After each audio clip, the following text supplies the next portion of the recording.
विकसित भारत या संकल्पनेवर आधारित आजच्या या कार्यक्रमामध्ये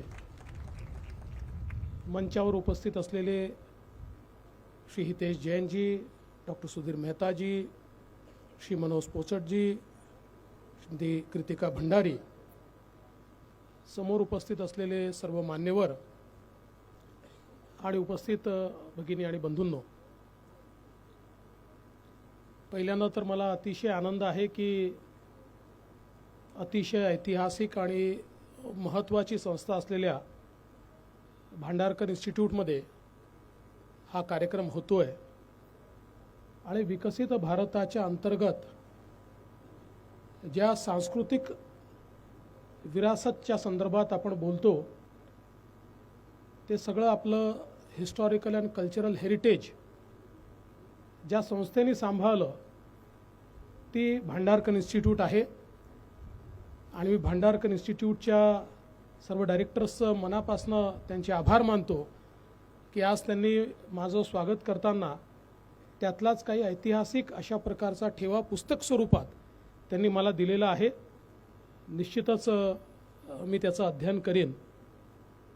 आत्ताच सुधीरभाईंनी आणि हितेशजींनी विकसित भारत ॲम्बेसेडर ही संकल्पना काय आहे आणि ती कशा करताय हे आपल्यासमोर या ठिकाणी सांगितलं. प्रधानमंत्री महोदय नेहमी सांगतात की आपल्याला 2047 पर्यंत विकसित भारत तयार करायचं आहे. आपल्या सर्वांना कल्पना आहे की आपले पूर्व राष्ट्रपती APJ अब्दुल कलाम साहेब हे नेहमी असं म्हणायचे की आपल्याला 2020 साल जे आहे हे अत्यंत महत्त्वाचं आहे, कारण 2020 साली भारत हा जगातला सर्वात युवा देश म्हणून एस्टॅब्लिश होणार आहे. आणि या युवा शक्तीला मानव संसाधनामध्ये जर आपण परिवर्तित केलं तर आपण विकसित राष्ट्र देखील होऊ शकतो आणि जगातलं उत्तम राष्ट्र देखील होऊ शकतो. Unfortunately for first 10-15 years we did not do anything. ज्यावेळेस नवीन मिलेनियम सुरू झालं त्यानंतर आपल्याला कल्पना आहे की 2004 ते 2014 अ डिकेड ऑफ डिके असा ज्या डिकेडचा उल्लेख केला जातो त्या डिकेडने या विकसित भारताचं किंवा APJ अब्दुल कलाम साहेबांनी जे स्वप्न बघितलं होतं त्याच्यावर कुठलीच कारवाई झालेली आपल्याला पाहायला मिळत नाही. पण 2014 साली देशामध्ये परिवर्तन झालं आणि प्रधानमंत्री मोदीजींनी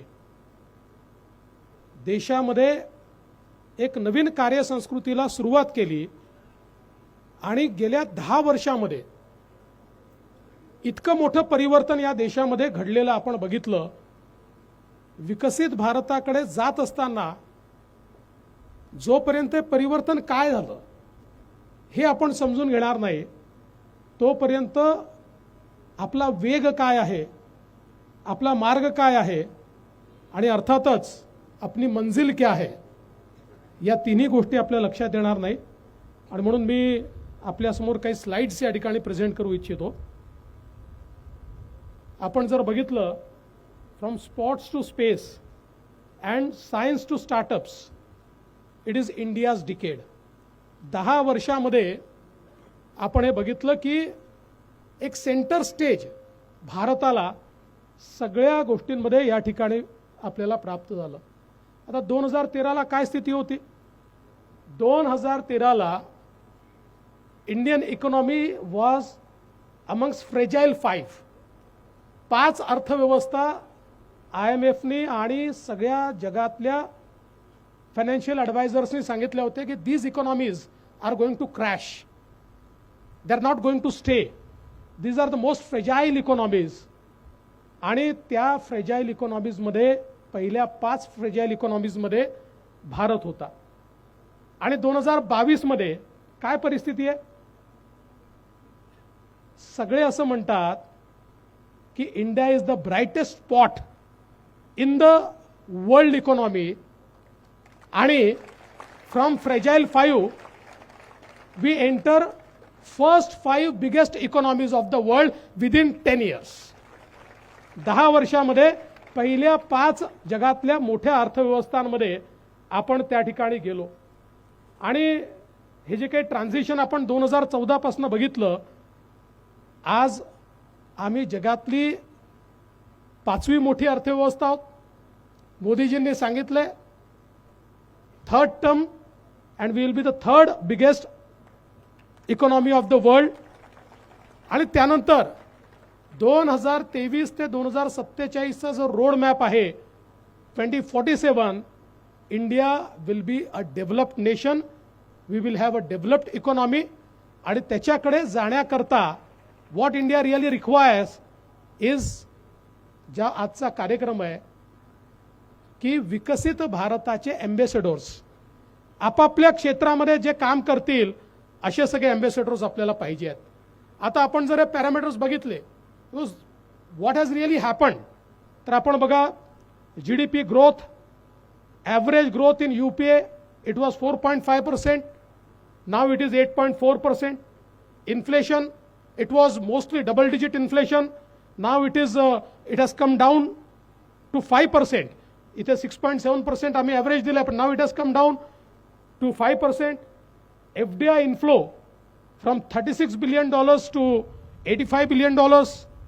त्याच्यानंतर एक्सपोर्ट्स $300 billion टू 770, म्हणजे 1.5 आपले एक्सपोर्ट्स वाढले.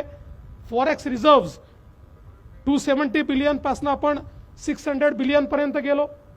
या ठिकाणी करंट अकाउंट डेफिसिट हा आपला 5.1% of the GDP, which is very alarming. 5.1% of the GDP is very alarming. From there we have come down to absolute within parameters of 2% of the GDP. आणि त्यासोबत आपण जर बघितलं तर हे सगळं होत असताना एक one of the benchmark is की आपल्याला अप्रुव्हल्स कसे मिळतात. तर एन्व्हायरमेंटल अप्रुव्हल्समध्ये for a project we use to take 640 days. 640 days म्हणजे 365 दिवसाचा एक वर्ष असतो. So for one project we use to take at least 2 years. आता ते कमी होत होत 103 days वर या ठिकाणी आपण आणलेलं आहे. आणि ते अजून कमी करण्याचा प्रयत्न हा आपल्याला या ठिकाणी करतोय.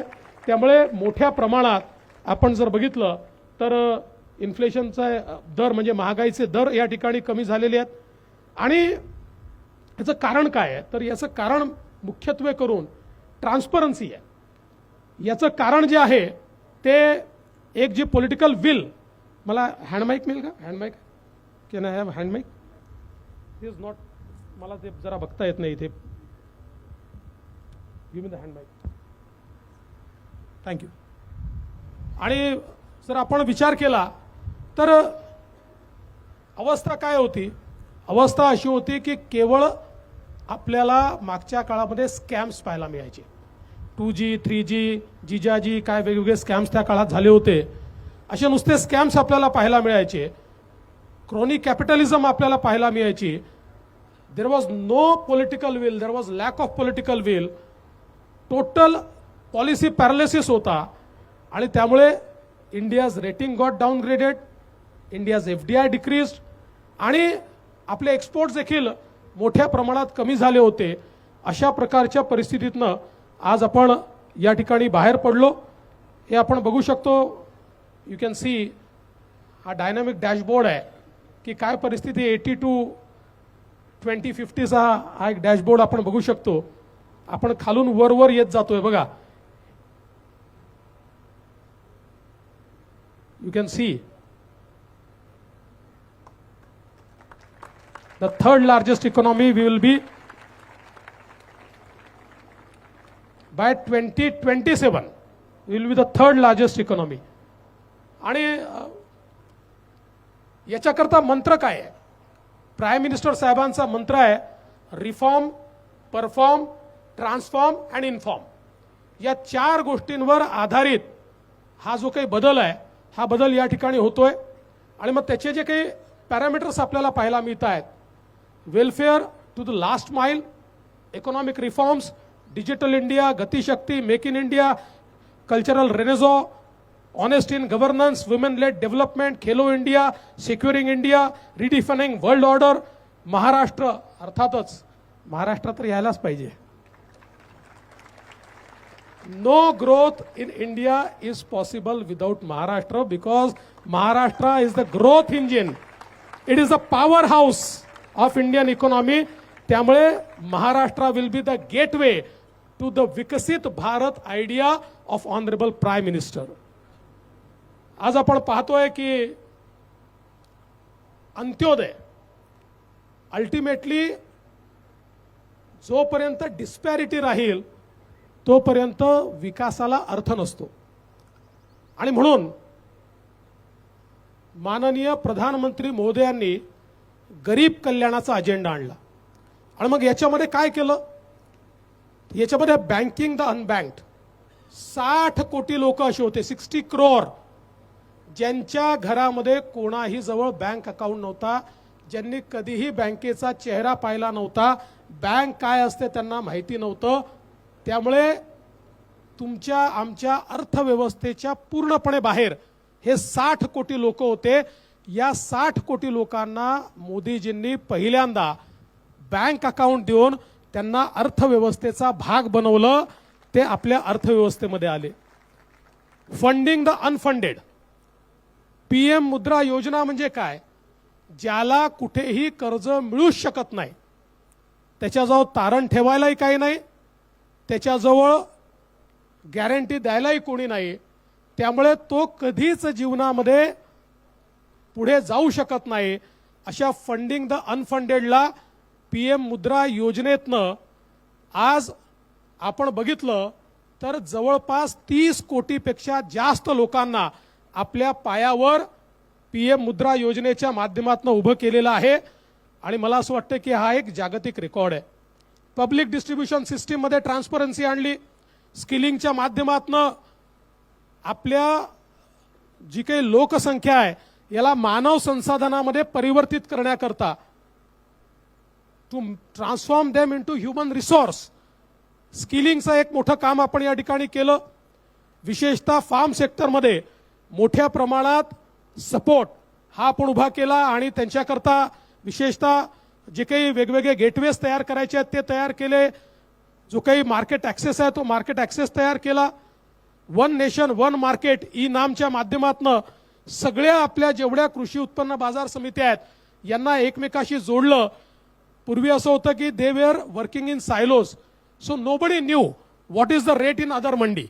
आज कुठल्याही मंडीमधल्या व्यक्तीला मला बेस्ट रेट कुठे मिळेल हे त्या मंडीमध्ये पाहायला मिळतं.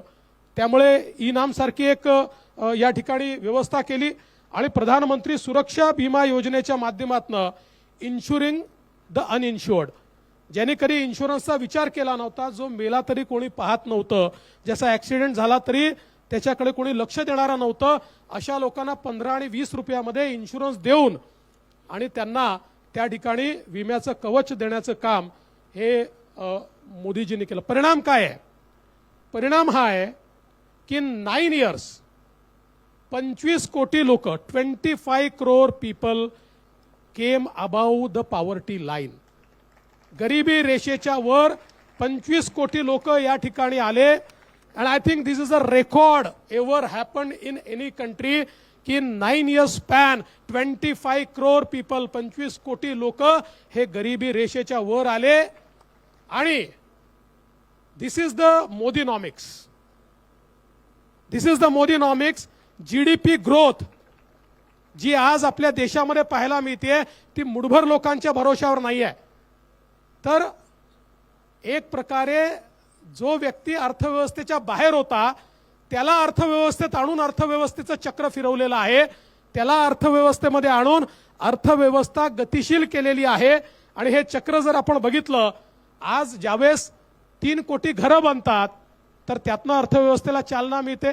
11 कोटी टॉयलेट्स बनतात त्यातनं अर्थव्यवस्थेला चालना मिळते. प्रत्येक घरामध्ये पाणी पोचतं त्यातनं अर्थव्यवस्थेला चालना मिळते. प्रत्येक घरी वीज पोचते. तुम्ही विचार करा, या प्रत्येक गोष्टीकरता तुम्हाला मॅन्युफॅक्चरिंग लागतं, त्याला तुम्हाला सर्व्हिस लागते, त्यातनं जॉब्स क्रिएट होतात, त्यातनं लोकांच्या खिशात पैसे जातात, त्यातनं रिटेल करता एक अपॉर्च्युनिटी तयार होते. म्हणजे ही सगळी साखळी जी काही आज आपण फास्टेस्ट डेव्हलपिंग इकॉनॉमी आहोत, ही हँडफुल फ्यूच्या भरोशावर नाही, 25 कोटी लोकांना अधिकार देऊन मोदीजींनी भारताला फास्टेस्ट ग्रोईंग इकॉनॉमी या ठिकाणी तयार केलं. आणि आता वर्ल्डच्या सगळ्या एजन्सीज सांगतात की there are only 3% people in India who are under extreme poverty. म्हणजे ज्या देशामध्ये देशाचा इकॉनॉमिक सर्वे सांगायचा की 40 to 50% people are in extreme poverty, त्या देशामध्ये आज देर आर ओनली 3% पीपल. म्हणजे 3% असणंही आपल्याला काही भूषणावं नाही आहे, but it's a number which can be tackled in next 2 to 3 years. त्यामुळे मला असं वाटतं की एक फार मोठं या ठिकाणी काम हे झालेलं आहे. आणि हे सगळं करत असताना या ठिकाणी अनेक चांगल्या गोष्टी मोदीजींनी केल्या, ज्याच्यामध्ये बिझनेस अप्रुव्हल जे आहेत याच्यामध्ये आपल्याकडे, म्हणजे मी स्वतः आपल्याला सांगू इच्छितो की मी जेव्हा मुख्यमंत्री होतो तर एक वेळ माझ्या असं लक्षात आलं की एक हॉटेल जर टाकायचं असेल, एक हॉटेल बांधायचं असेल, एक नवीन हॉटेल बांधायचं असेल तर you use to require 146 approvals आणि त्याला किमान 3 वर्ष लागायचे. आणि देशातल्या सगळ्या बिझनेसेसमध्ये ही परिस्थिती होती. From 146 we brought it to 25 आणि ते 25 आम्ही सिंगल विंडोवर त्या ठिकाणी आणले.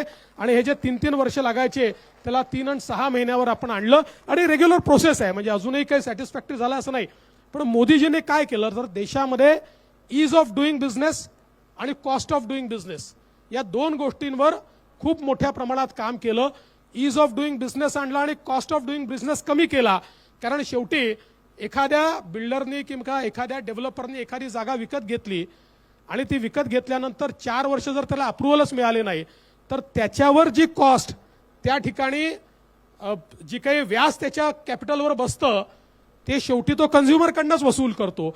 आणि त्यामुळे कॉस्ट ऑफ डुईंग बिझनेस ही देखील त्या ठिकाणी वर जातं. आणि म्हणून मोठ्या प्रमाणात या सगळ्या गोष्टी या ठिकाणी केलेल्या पाहिल्या. अनेक शेकडो असे कायदे होते की ज्याची आवश्यकता नव्हती, ते कायदे काढून टाकले. असेसमेंट जे आहे आपल्या इन्कम टॅक्सचं ते फेसलेस केलं. इन्व्हेस्टर फ्रेंडली पॉलिसीज या ठिकाणी आणल्या. डिजिटल ट्रान्सफॉर्मेशन मोठ्या प्रमाणात या ठिकाणी झालं. Infrastructure development, startup ecosystem create झाली. आणि विशेषतः कॉर्पोरेट लॉमध्ये सगळ्यात महत्त्वाचं म्हणजे मोदीजींनी सांगितलं की जे लोक बिझनेस करतायत, शेवटी बिझनेस करताना चुका होऊ शकतात. There can be bona fide mistake. For every bona fide mistake there was a provision की ज्याच्यामध्ये तुम्हाला 1 वर्ष शिक्षा, 3 वर्ष शिक्षा, अशा प्रकारची परिस्थिती होती. मोदीजींनी हे सगळे कायदे डिक्रिमिनलाइज केले. त्यांनी सांगितलं की जिथे बोनाफाईड मिस्टेक आहे त्या ठिकाणी जर एखादा व्यक्ती काम करतोय तर त्याला अशा प्रकारच्या शिक्षा हे देणं योग्य नाही आहे. त्याचं डिक्रिमिनलायझेशन केलं. आणि हे सगळं केल्यामुळे आज आपली जी अर्थव्यवस्था आहे ही अर्थव्यवस्था एक प्रकारे फॉर्मल इकॉनॉमीमध्ये ट्रान्सफॉर्म झाली. कारण आपल्याला माहिती आहे की जीएसटीमुळे आपली जवळजवळ आज कुठल्याही उद्योजकाला तुम्ही विचाराल, म्हणजे मी आता हे जरा थोडं पुढे जाऊन बोलतोय, पण एक काळ असा होता की कॅशमध्ये पैसे स्वीकारणं हा आपल्या देशातला नॉर्म होता. आज तुम्ही उद्योजकाला विचारा, तो म्हणतो कोण कटकट करेल बाबा, जे काही आहे ते आम्हाला तुम्ही व्हाईटमध्ये द्या, आम्हाला चेकमध्ये द्या, किंवा तुम्ही आम्हाला पैसा जो आहे तो डिजिटली ट्रान्सफर करा. त्यामुळे इकॉनॉमी जी आहे, जी जवळपास 50% इकॉनॉमी ही इन्फॉर्मल इकॉनॉमी चालत होती, जवळपास ती इकॉनॉमी ही आता फॉर्मल झालेली आपल्याला या ठिकाणी पाहायला मिळते. आणि म्हणून हे ट्रान्सफॉर्मेशन आपल्याला पाहायला मिळत आहे. आणि मग बँक, चांगला माईक दे ना यार, माईक सारखा बंद होतोय. हॅलो.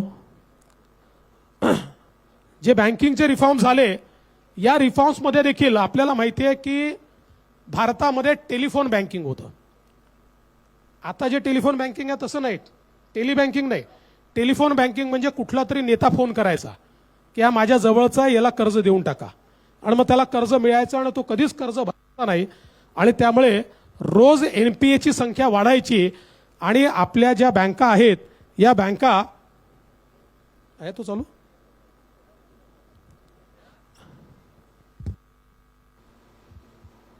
मी जास्त बोलत असल्यामुळे होत आहे काय? आपल्या ज्या बँका आहेत या बँका त्या ठिकाणी अडचणीत यायच्या आणि म्हणून मग याच्यामध्ये एक स्ट्रॅटेजी काय केली, 4R ची strategy, recognition, resolution and recovery, recapitalisation आणि रिफॉर्म्स, ज्याच्यामध्ये आपल्याला माहिती आहे की आता ॲसेट हा NPA झाला आहे, हे RBIने अशा प्रकारचे नॉर्म्स तयार केले आहेत की कोणी लपवू शकत नाही. पूर्वी जोपर्यंत सत्यानाश होत नव्हता तोपर्यंत ते लपवलं जायचं आणि मग तो ॲसेट कधी रिकन्स्ट्रक्ट होऊ शकणार नाही अशा परिस्थितीत जायचा आणि बँकांचे पैसे बुडायचे. त्यामुळे इन्सॉल्व्हन्सी आणि बँक्रप्सी कोड हा आणून अशा प्रकारचे जे पैसे बँकांचे अडकलेले आहेत त्या कॅपिटलची किंमत कमी कमी कमी कमी होत जाते, त्याच्या आधी त्याला NPA घोषित करायचं आणि कोडच्या अनुसार इन्सॉल्व्हन्सीची जी काही प्रक्रिया आहे ही प्रक्रिया पूर्ण करायची. NCLT वगैरे जे काही आपण फोरम्स तयार केलेले आहेत या फोरम्सच्या माध्यमातून आणि त्याच्यानंतर ते रिकॅपिटलाइज करायचं आणि त्यामुळे देशाचे अडकलेले पैसे हे खूप मोठ्या प्रमाणात आपण बाहेर काढू शकलो. आज आपण पाहू शकतो परिणाम काय आहे. परिणाम असा आहे, SBIचं जे अॅन्युअल प्रॉफिट 13-14 मध्ये 50,000 कोटी होतं, 11,000 कोटी होतं, ते 50,000 कोटीवर गेलं. आपलं गेल्या 9 वर्षामध्ये 10 लाख कोटी रुपयाच्या NPA ची रिकव्हरी आपल्या बँक्स या ठिकाणी करू शकले. हे 10 लाख कोटी तुमचे आमचे होते, हे आपले पैसे होते ज्याची रिकव्हरी झाली. आणि HDFC has become the world's 4th largest bank आणि त्यासोबत पब्लिक सेक्टर बँक्सनी त्यांचा नफा जो 30-33 हजार कोटीमध्ये असायचा आणि तोही मोस्टली कागदावर असायचा. The real profit of public sector banks has grown to 1 lakh crore. 1 lakh कोटीचा नफा आज पब्लिक सेक्टर बँक्सनी या ठिकाणी कमवलेला आहे. हे देखील आपल्याला पाहायला मिळालेलं आहे.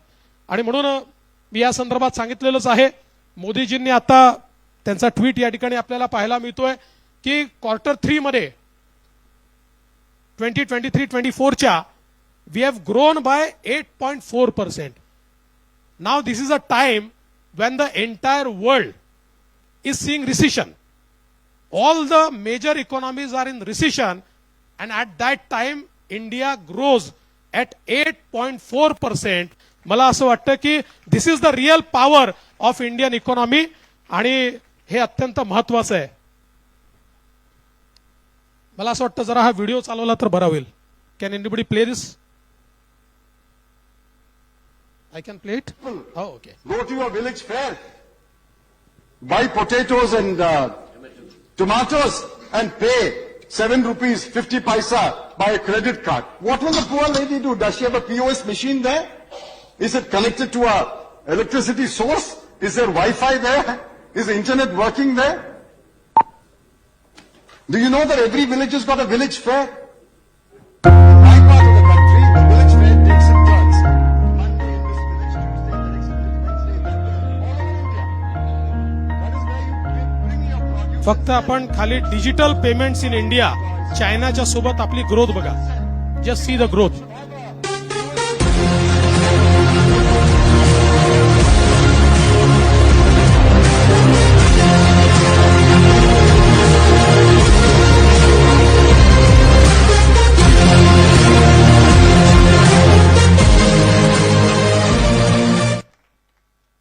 चिदंबरम साहेबांना माहितीच नव्हतं की ते मोदीजींची डील करतायत. He is dealing with prime minister Modi. आज बघा जगामध्ये डिजिटल ट्रान्झॅक्शन मध्ये आपण पहिल्या क्रमांकावर आलो आहोत.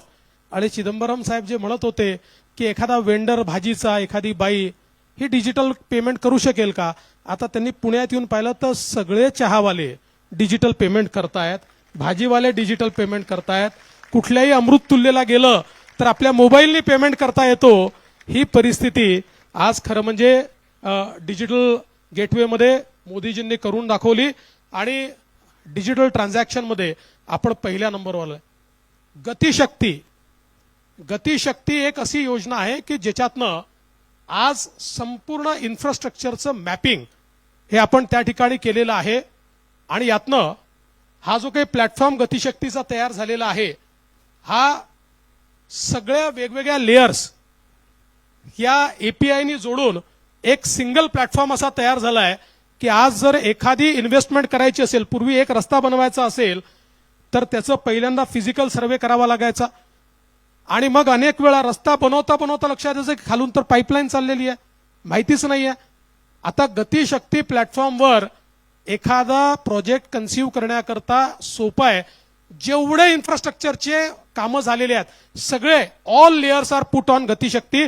आणि आता परिणाम काय आहे बघा की आपण 2012-13 मध्ये किंवा 13-14 मध्ये जेव्हा UPAचं सरकार होतं तर आपण कॅपिटल एक्सपेंडिचर करायचो 2 lakh crore. Our capital expenditure was 2 lakh crore. Now our capital expenditure is 10 lakh crore. 5 fold 5 पटीने ते वाढलेलं आहे. आणि मग आपण पाहू शकतो की आज रुरल रोड जे आहेत ते 91 किलोमीटर पर डे आपण करतोय, हायवेज 34 किलोमीटर पर डे करतोय. एवढी मोठी आपण पॉटमध्ये सगळी कॅपॅसिटी ऍडिशन या ठिकाणी केलं आहे. नॅचरल गॅसची पाईपलाईन, सगळे आकडेवारी आपल्या समोर आहे. मी आपला वेळ या ठिकाणी घेऊ इच्छित नाही. आणि number of airports in India have doubled. 74 airport होते, 149 एअरपोर्ट्स या ठिकाणी झालेले आहेत. अर्थातच पुण्याच्या एअरपोर्टचा विस्तारित जो एअरपोर्ट आहे त्याचं उद्या उद्घाटन होणार आहे. मला पुणेकर रोज विचारायचे, त्यामुळे उद्या त्याचं उद्घाटन होणार आहे. आणि आमचा प्रयत्न आहे की पुढच्या 3-4 वर्षात अजून एक नवीन एअरपोर्ट पुण्याला आपल्याला द्यायचाच आहे. त्यामुळे त्याचंही होपफुली यावर्षी त्याचं काम सुरू करण्याचा प्रयत्न आपण करू. त्याचं ॲक्विजिशन वगैरे आपण निश्चितपणे या ठिकाणी करू. आपल्याला माहिती आहे की मेकिंग इन इंडिया आपल्या प्राईम मिनिस्टर साहेबांनी मेक इन इंडियाचा नारा दिला आणि मेक फॉर वर्ल्डचा नारा दिला. आणि आज आपण पाहतोय एवढ्या मोठ्या प्रमाणात डिफेन्सचं सेक्टर असेल, MSMEचं सेक्टर असेल, प्रत्येक सेक्टरमध्ये ज्याला रायझिंग टू द ऑकेजन म्हणतात असे आपल्या उद्योजकांनी ते करून दाखवलं.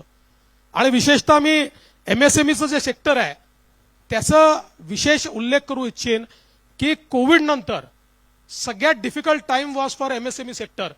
पण माननीय मोदीजींनी जवळपास 3 लाख कोटी रुपये 3 लाख करोड हे MSME सेक्टर करता त्या ठिकाणी नेमून दिले.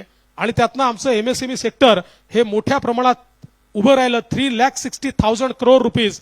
आणि मोठ्या प्रमाणात MSME सेक्टर करता जे काही त्या ठिकाणी रिफॉर्म्स झाले, या रिफॉर्म्समुळे खूप मोठ्या प्रमाणात आपल्याला हे सेक्टर उभं राहिलेलं आपल्याला पाहायला मिळत आहे.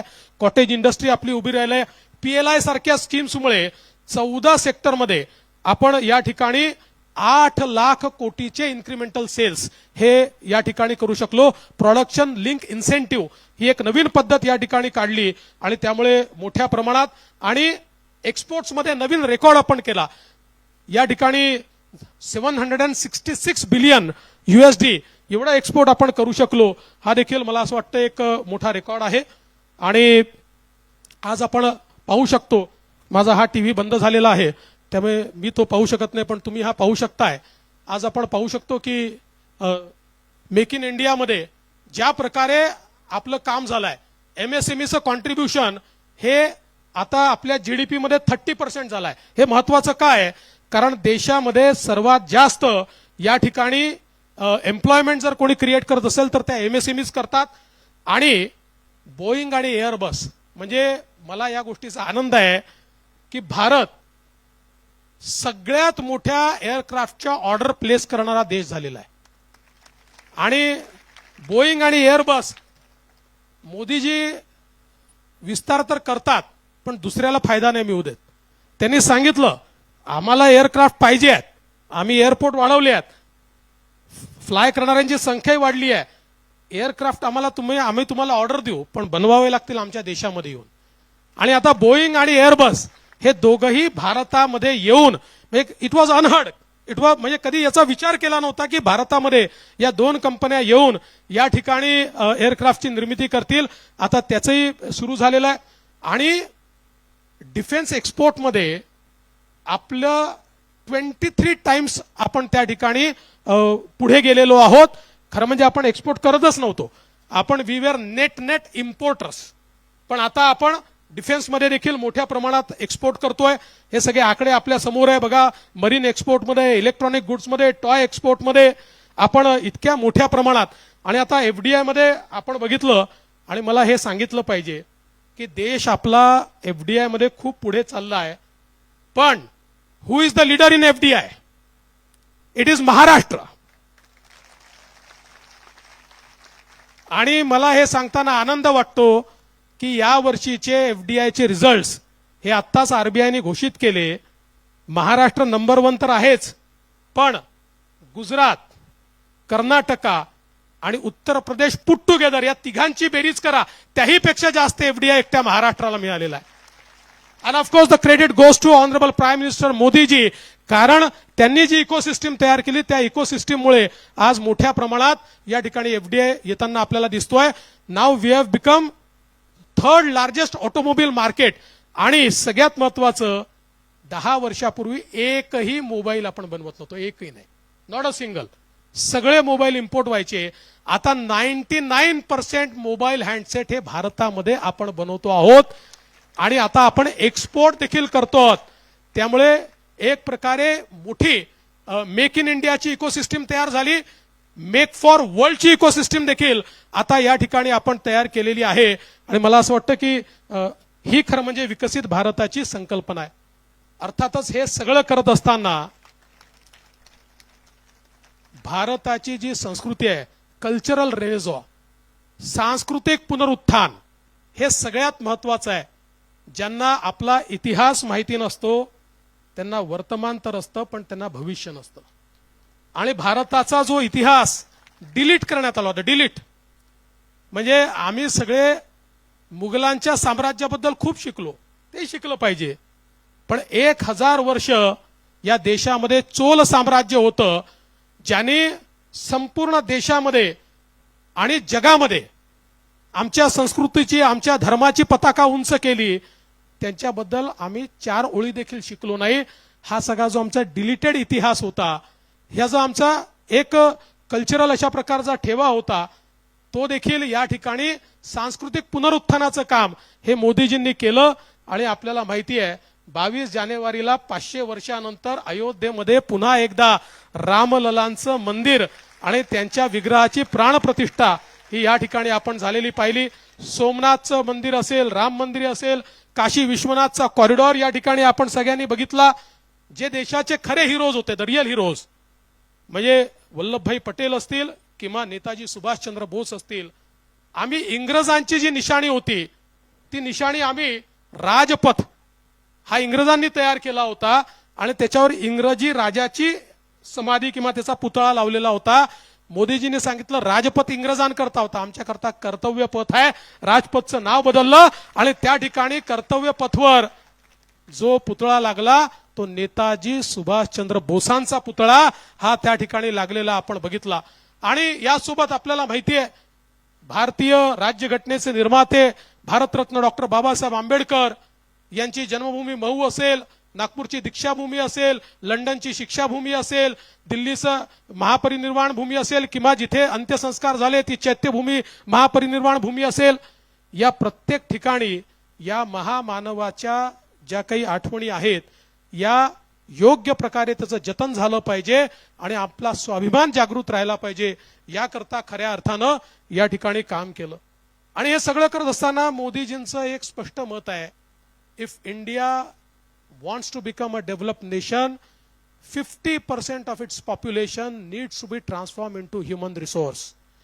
No nation in the world has become developed by exclusion.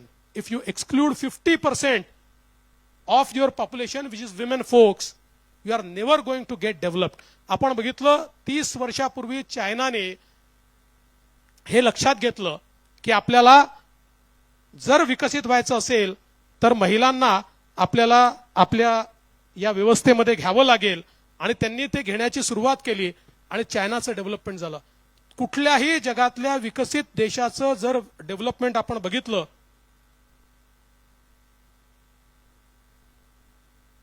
तर ते आपल्याला महिला केंद्रित अशा प्रकारचं त्या ठिकाणी दिसेल. आणि म्हणून मोदीजींनी महिला केंद्रित अशा प्रकारची धोरणं या ठिकाणी सुरू केली. आणि आज आपण पाहू शकतो मग मेटर्निटी लिव्ह पासनं तर महिलांना अधिकारिता देण्याकरता आज 2.5 कोटी घरं मोदीजींनी आम्हाला सगळ्यांना सांगितलं की आपण प्रधानमंत्री आवास योजनेतली घरं देतो. प्रयत्न करा की प्रत्येक घरामध्ये घराच्या मालकिणीचं नाव आलंच पाहिजे. आणि आज 2.5 कोटी परिवारांमध्ये त्या मालकिणीचं म्हणजे त्या घरच्या महिलेचं नाव हे आपल्याला पाहायला मिळत आहे. आज 11,000 टॉयलेट्स जे बांधण्यात आले आहेत हे केवळ टॉयलेट्स नाही आहेत, हे इज्जत घर आहेत. कारण आज टॉयलेट्स नसल्यामुळे सर्वात जास्त अडचणींचा सामना महिलांना करावा लागायचा.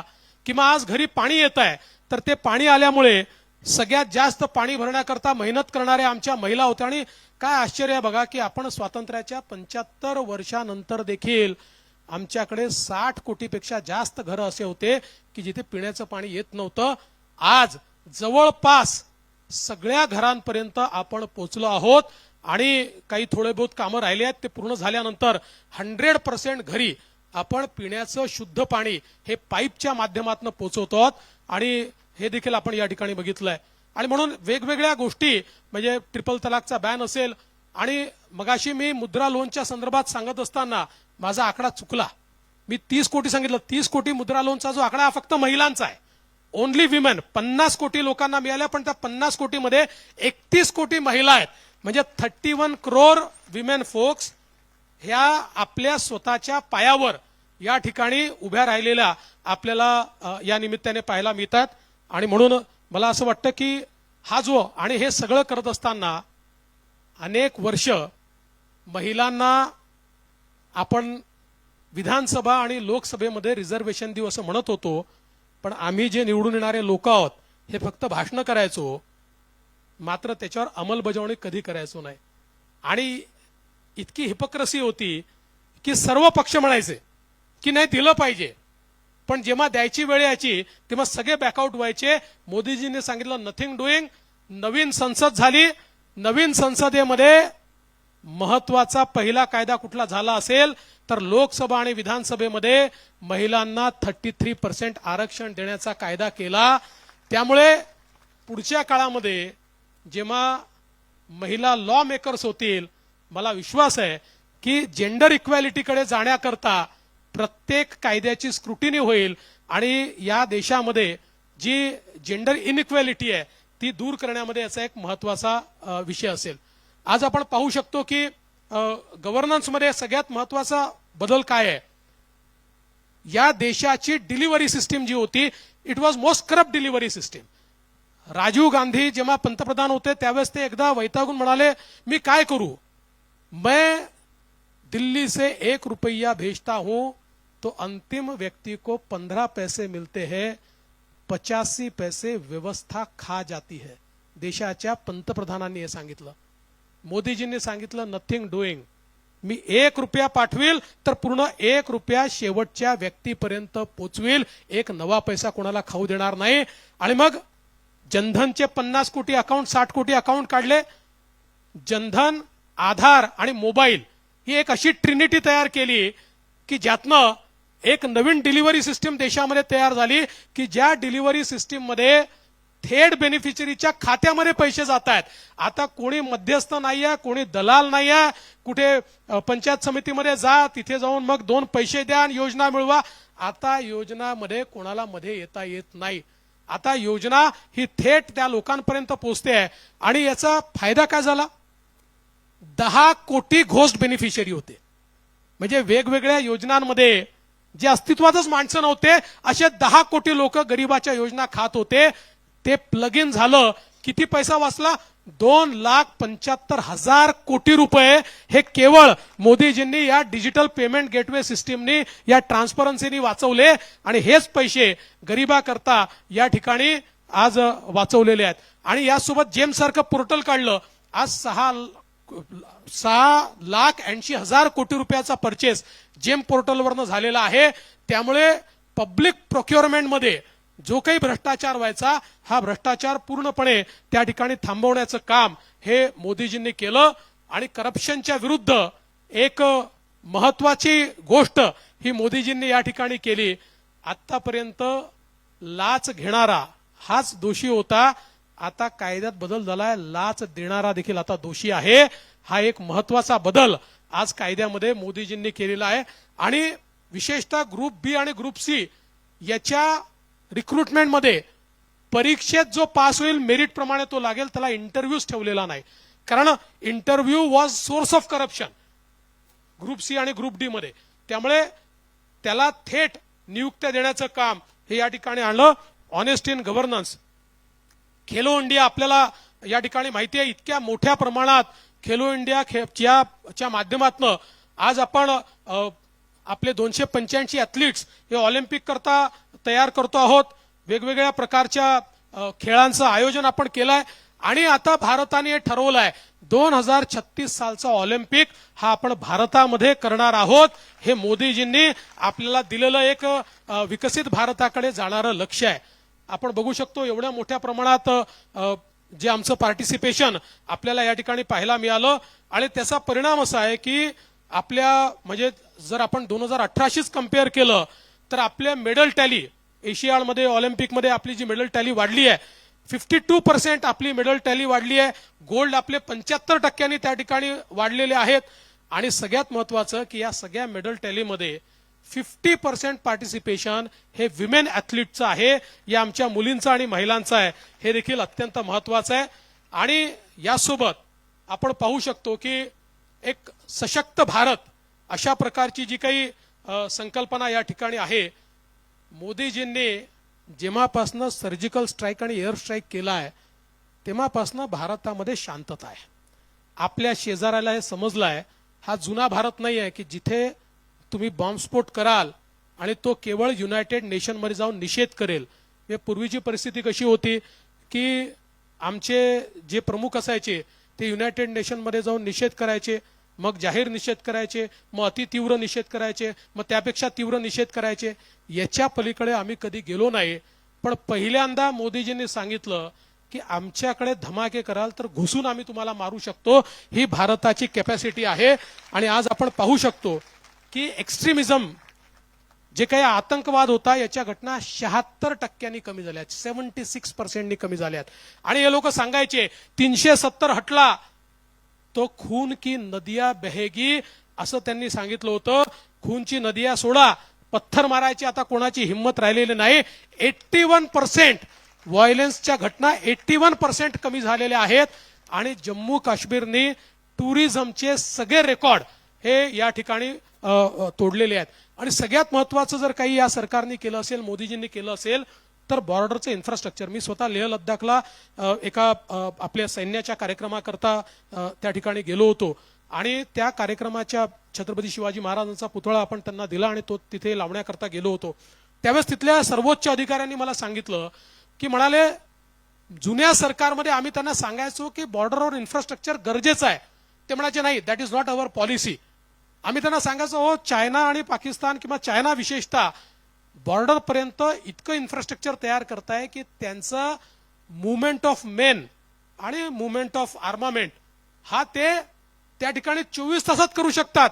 आणि आमच्याकडे जर आम्ही रस्ते आणि टनेल्स तयार केल्या नाहीत तर ते अटॅक करतील तरी आम्ही 8 दिवस पोहोचू शकणार नाही.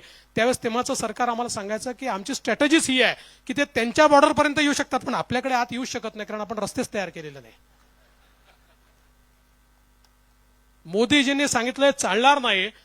आणि अनप्रेसिडेंटेड म्हणजे it was his words, unprecedented infrastructure आपल्याला माहितीच नाही कारण अशा प्रकारचं इन्फ्रास्ट्रक्चर वी डोंट बोस्ट. आता इथे आम्ही एक आकडा आपल्यासमोर दिलाय, 6800 किलोमीटरचे रोड्स आपण त्या ठिकाणी तयार केल्यात.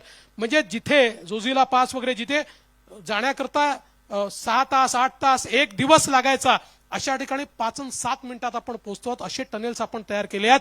अशा प्रकारचे म्हणजे आता चायना जर त्यांचे फोर्सेस 24 तासात आणू शकत असेल तर आम्ही 12 तासात आमचे फोर्सेस मूव्ह करू शकतो. अशा प्रकारचे इन्फ्रास्ट्रक्चर हे या ठिकाणी केलेलं आहे. आणि आमचं जे डिफेन्सचं एक्सपेंडिचर आहे हे 3 लाख कोटीवरनं 6 लाख कोटीवर आपण नेलेलं आहे.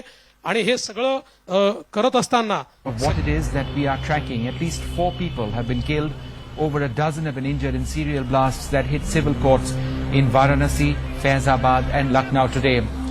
While 4 people were killed in the Faizabad blast, several people were injured in the Varanasi blasts, And based on the pictures that we see over here, there is every possibility of there having been people who lost their lives in Varanasi. In Lucknow, the blast took place when a bomb kept in a cycle reportedly exploded. Sources have said, and I am quoting the Press Trust of India here, that the intensity of the blast in Lucknow was not of a high magnitude. एक हफ्ता बीत गया है। जी हाँ, वो बुधवार की ही तारीख थी, तारीख 13 जुलाई। मला असं वाटतं की इतक्या मोठ्या प्रमाणात आता एअर स्ट्राईक नंतर आता फेब्रुवारीमध्ये 5 वर्ष पूर्ण झाले, कोणाची हिंमत नाही झाली भारताकडे वाकडी नजर करण्याची, या ठिकाणी हिंमतही झाली नाही. आणि बघा भारतामध्ये दंग्यांची परिस्थिती काय होती, आज परिस्थिती काय आहे. हा कर्व आपल्याला पाहायला मिळतो. 80s मध्ये तो हायएस्ट होता, आज आपण पाहतो NDA 2 मध्ये तो लोएस्ट आहे. आज दंगे करण्याची हिंमत देखील कोणी या ठिकाणी करत नाहीये. आणि विशेषतः we are redefining the world order. आज आपण पाहू शकतो की G20 मध्ये भारत हा पहिला देश आहे. कुठल्याही देशात यापूर्वी G20 ची प्रेसिडेन्सी जायची तर एका शहरामध्ये कार्यक्रम व्हायचे. एका शहरामध्ये भारतामध्ये मोदीजींनी 60 शहरं निवडली आणि 60 शहरांमध्ये कार्यक्रम झाले. 60 शहरांमध्ये कार्यक्रम सक्सेसफुल झाले. आणि ज्या काळामध्ये रशिया युक्रेनचं युद्ध चाललेलं आहे, ज्या काळामध्ये अनेक देश लॉगर हेड्सवर आहे, अशा काळामध्ये लोक असं म्हणायचे की याचा काय आउटकम होऊ शकत नाही. There can be no New Delhi declaration because no one is going to sign, no one is going to agree, there will be no consensus on New Delhi declaration.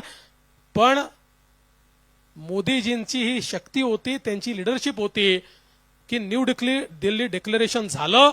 सगळ्या देशांनी, सगळ्या all countries, nobody was left out, सगळ्या देशांनी काही minimum प्रोग्राम्सवर मान्यता दिली आणि या ठिकाणी आपण ते डिक्लेरेशन करू शकलो. आणि जगामध्ये भारत लीड करू शकतो, भारत नेतृत्व करू शकतो, हे G20 मध्ये आपण दाखवलं. जगभरातले सगळे प्रेसिडेंट महात्मा गांधींच्या समाधीवर चपला काढून जाताना आपल्याला पाहायला मिळाले. हा देखील एक नजारा आपण सगळ्यांनी त्या ठिकाणी बघितला. आज आपण पाहतोय कोविडमध्ये 220 बिलियन म्हणजे आपल्या 140 कोटी लोकांना 2 डोस मोदीजींनी दिले. ज्यावेळेस कोविड आला त्यावेळी विकसित राष्ट्र असं म्हणायचे की सगळ्यात जास्त डेथ्स होतील तर भारतात होतील, India will never be able to manage. पण इंडियाने ते मॅनेज केलं. आपल्या स्वतःच्या लसी आपण तयार केल्या. इंटरनॅशनली काही लोकांनी लसी थोपण्याचा विचार देखील आपल्यावर केला होता, पण ते झुगारून, प्रेशर झुगारून आपल्या लसी आपण वेळेत तयार केल्या. आज आपण सगळे लोक जिवंत आहोत, या ठिकाणी बसलो आहोत, कारण 2 लसी प्रत्येकाला मिळाल्या आणि आपल्यापैकी कोणालाही एक नवा पैसा त्या लसी करता द्यावा लागला नाही. हे नवीन भारताची जी पॉवर आहे. आणि याच्यामुळे केवळ हेच केलं नाही तर वॅक्सिन मैत्रीमध्ये 100 देशांना आपण लसी दिल्या. परिणाम असा आहे ते 100 देश आज भारताचं नाव घेत आहेत. मी मॉरिशसमध्ये गेलो होतो छत्रपती शिवरायांच्या पुतळ्याच्या उद्घाटनाकरता. त्या ठिकाणचे राष्ट्रपती मला म्हणाले की आम्ही मोदीजींचे आभारी आहोत. म्हटलं का बरं? म्हणाले त्यांनी वॅक्सिन दिलं नसतं तर मॉरिशसमध्ये आम्ही जिवंतच राहिलो नसतो. असं ज्यावेळेस ते राष्ट्रपती म्हणतात त्यावेळेस भारताची ताकद काय आहे ही आपल्याला या ठिकाणी निश्चितपणे खऱ्या अर्थानं पाहायला मिळते. आणि युक्रेन आणि रशियाच्या वॉरमध्ये ज्यावेळी दोन्ही देश म्हणतात की या वॉरमध्ये सोल्युशन जर कोणी काढू शकत असेल तर भारत काढू शकतं, मला असं वाटतं केवढा भारतावरचा विश्वास आज वाढलेला आहे. आणि जगभरामध्ये ज्या ज्या ठिकाणी आपले भारतीय स्टुडंट्स होते आणि युद्धजन्य स्थिती तयार झाली, आपले तर स्टुडंट्स आपण काढलेच, पण अन्य देशांनी सांगितलं तुम्ही तुमचे काढले, आम्हाला आमचे काढता येत नाही. त्या त्या देशांचे स्टुडंट्स किंवा नागरिक देखील काढण्याचं काम हे भारताने करून दाखवलं. We have entered into new world order. ज्या ठिकाणी फर्स्ट वर्ल्ड कंट्री नाही तर भारत आज हे डिटर्मिन करताय की जग कसं चालेल, जग कुठल्या दिशेने जाईल, हे आज खऱ्या अर्थानं मोदीजींनी आपल्याला या ठिकाणी करून दाखवलेलं आहे. आणि म्हणून मला असं वाटतं योगा आणि मिलेट्स या 2 गोष्टी मोदीजींनी जगभरामध्ये पोहोचवल्या आहेत. आणि US काँग्रेसमध्ये 2दा US काँग्रेसला त्या ठिकाणी ऍड्रेस करणारे मोदीजी जगातले पहिले नेते आहेत. आणि आपण सगळ्यांनी बघितलं की त्यांच्या ऍड्रेसच्या वेळी किती वेळा त्यांना स्टँडिंग ओवेशन मिळालं. मला तर समजतच नव्हतं की या लोकांच्या कमरेचं काय होईल. बसतायत उठतायत, बसतायत उठतायत, गमतीचा भाग दूर. पण हा जो काही रिस्पॉन्स आहे, हा रिस्पॉन्स मला असं वाटतं आणि जवळपास 19 देशांनी 19 कंट्रीज इन्क्लुडिंग ज्या सगळ्या अरब राष्ट्र आहेत अशा सगळ्या कंट्रीजनी 19 कंट्रीजनी आपल्या देशाचा सर्वोच्च अवॉर्ड म्हणजे जसं आपल्याकडे भारतरत्न सर्वोच्च अवॉर्ड आहे तसा सर्वोच्च अवॉर्ड हा मोदीजींना या ठिकाणी दिलेला आहे. हा मोदीजींचा सन्मान नाही आहे, हा नवीन भारताचा सन्मान आहे. आज आपण पाहू शकतो INS विक्रांत आपली पहिली इंडियाज इंडिजिनस एअरक्राफ्ट कॅरियर हे भारतामध्ये आपण तयार केलं आहे, जे आपलं एअरक्राफ्ट कॅरियर आहे. या ठिकाणी या ज्या हेडलाईन्स आहेत म्हणजे हे इट्स अ कंपॅरिझन. 2013 साली हेडलाईन काय असायची, economy grows at slowest rate in the decade in 2013. आता हेडलाईन काय आहे, India to remain fastest growing major economy in 2024. Industrial growth slows to 20-year low of 1% in 12-13. आता हेडलाईन काय, India's factory growth hits 4 months high in जानेवारी on robust demand. 13 ची headline काय, banks non performing assets surge 50%, 50% ते वाढले 2013 मध्ये. आता headline काय आहे, bank NPS to improve to decadal low at 3.8% by financial year 24 end, असं क्रिसिल या ठिकाणी सांगताय. 2013ला काय होतं, rupee among worst performing currency of the world. आता स्थिती काय आहे, rupee remains best performance against other global market currencies. Watch out for these levels in INR. म्हणजे हा जो एक फरक आपल्याला या ठिकाणी पाहायला मिळतोय. आणि म्हणून मला असं वाटतं की अनेक गोष्टी या ठिकाणी आहेत, जो काही फरक आपल्याला झालेला पाहायला मिळतोय तो या म्हणजे 12चं चित्र काय होतं आणि 13 असं आहे की इकॉनॉमिक ग्रोथ जी त्याचं एक इंडिकेटर असं आहे की रात्रीच्या वेळी किती इल्युमिनेशन आहे याच्या आधारावर इकॉनॉमिक ग्रोथ पाहिली जाते. ही 2012चं इल्युमिनेशन पहा आणि 2021चं इल्युमिनेशन पहा की किती फरक त्याच्यामध्ये पडलाय हे देखील आपल्याला या ठिकाणी पाहायला मिळतं. आणि म्हणून आता मी भारतावर बोललो, अगदी थोडक्यात मी हे सांगणार आहे की हे सगळं भारताचं जे काही अचिव्हमेंट आहे टुवर्ड्स विकसित भारत जे आपण चाललो आहे, टुवर्ड्स विकसित Bharat the gateway is Maharashtra. महाराष्ट्रामध्ये म्हणजे विकसित भारतासोबत विकसित महाराष्ट्र हा खऱ्या अर्थानं एक गेटवे या ठिकाणी असणार आहे. 2035 साली जेव्हा महाराष्ट्र 75 वर्षाचा होईल त्यावेळी महाराष्ट्र हा 2 ट्रिलियनची इकॉनॉमी कशी होईल. 1 ट्रिलियन तर आम्ही 2029 पर्यंत करण्याचा प्रयत्न करतो आणि 2035 पर्यंत 1.5 ट्रिलियन तर आपण नक्कीच होऊ, बिझनेस युज्युअलमुळे होऊ. पण we want to fast track it and we want to become the 2 trillion economy. And I am sure that the first sub national $1 trillion economy of India will be Maharashtra. त्याकडे आपण आता पुढे चाललो आहोत. आज आपण पाहू शकतो की इतक्या मोठ्या प्रमाणात, कालच आपण देशात नाही जगातलं सगळ्यात मोठं डिस्ट्रीब्युटेड सोलर जनरेशनचा करार केला. 9,000 मेगावॅट डिस्ट्रीब्युटेड सोलरचा आपण करार केलाय. आणि we will be the first state in the country की ज्याच्यामध्ये पुढच्या 3 वर्षामध्ये कृषी करता जेवढी वीज लागते ही 100% वीज आम्ही सोलरच्या माध्यमातून त्या ठिकाणी देऊ. आणि केवळ 11 महिन्यामध्ये 9,000 मेगावॅटचे करार केवळ 11 महिन्यामध्ये आम्ही केले आणि पुढच्या 18 महिन्यामध्ये ते आम्ही सोलर पार्क्स तयार करू आणि त्याची इलेक्ट्रिसिटी जनरेट करून ती इलेक्ट्रिसिटी सप्लाय करू. त्यामुळे मोठ्या प्रमाणात नॉन कन्व्हेन्शनल सोर्सेसमुळे ग्रीन हायड्रोजन आपण तयार करतोय. पंप स्टोरेजची 29 गिगावॅट म्हणजे 29,000 मेगावॅटचं आपण त्या ठिकाणी काम हे निश्चितपणे सुरू करतो. आणि हे सगळं करत असताना आपला प्रयत्न आहे की 2035 सालापर्यंत आपली जी काही कॅपॅसिटी आहे आपल्या हेल्थ केअरमध्ये त्याच्यामध्ये बेड्समध्ये आपण 1 लाख बेड्सचं ऍडिशन हे त्या ठिकाणी करू इच्छितो आहोत. मोठ्या प्रमाणात आपण हॉस्पिटल्स तयार करण्याचा आपला प्रयत्न आहे. FDI मध्ये तर मी ऑलरेडी सांगितलं आहे वी आर द नंबर 1. आणि सगळ्यात महत्वाचं काय आहे तर आता आपण वी हॅव डिसाइडेड की आपण $100 billion एवढी इन्व्हेस्टमेंट इन्फ्रास्ट्रक्चरमध्ये करणार आहोत. इन्फ्रास्ट्रक्चर लेड डेव्हलपमेंटमध्ये कालच आपल्याकरता एक आनंदाची गोष्ट आहे की गडकरी साहेबांनी आणि आम्ही एक करार केला केंद्र सरकार आणि राज्य सरकारने. आणि त्या करारामध्ये पुणे ते संभाजीनगर वाया अहमदनगर असा एक ग्रीनफील्ड रोड आम्ही तयार करतोय की जो पुणे रिंग रोडवरनं सुरू होईल आणि थेट संभाजीनगरला वाया अहमदनगर जाईल. आणि पुणे ते संभाजीनगर हे डिस्टन्स या रोडमुळे 2 तासाचं होईल. Just 2 hours. 2 तासामध्ये किंवा 2.5 तासामध्ये तुम्ही त्या ठिकाणी जाऊ शकाल. अशा प्रकारचे अनेक रोड आपल्याला माहिती आहे. समृद्धी महामार्ग, आणि हा समृद्धी महामार्गाला जोडणार आहे. म्हणजे मी पण पुण्याच्या जवळ येण्याचा जास्त प्रयत्न करतोय. म्हणजे पुण्यातनं निवडणूक लढवणार नाहीये, नाहीतर मीडियाला तेच वाटेल.